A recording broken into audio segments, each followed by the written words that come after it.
حضرت ابو ہریرہ رضی اللہ تعالی عنہ سے روایت ہے، رسول اللہ صلی اللہ علیہ وآلہ وسلم نے فرمایا، تم میں سے کوئی شخص یوں نہ کہے کہ یا اللہ اگر تو چاہتا ہے تو مجھے بخش دے۔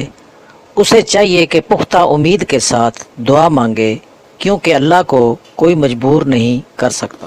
رسول اللہ صلی اللہ علیہ وآلہ وسلم نے فرمایا، جہاں بھی رہو اللہ سے ڈرو، برائی کے بعد جو تم سے ہو جائے بھلائی کرو جو برائی کو مٹا دے، اور لوگوں کے ساتھ حسن اخلاق سے پیش آؤ۔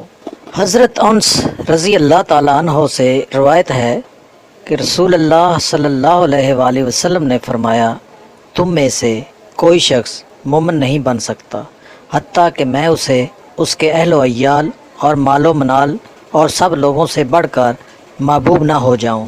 حضرت عائشہ رضی اللہ تعالیٰ عنہا سے روایت ہے کہ نبی اکرم صلی اللہ علیہ وآلہ وسلم نے ان کے پاس تشریف لائے تو حضرت عائشہ رضی اللہ تعالیٰ عنہا کے پاس ایک عورت بیٹھی تھی۔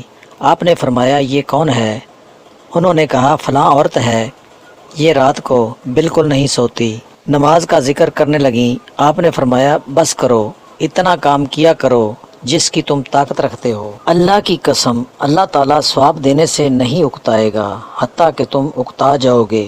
دین کے کاموں میں اللہ تعالیٰ کو سب سے زیادہ پسند وہ ہے جس پر عمل کرنے والا ہمیشگی کر سکے۔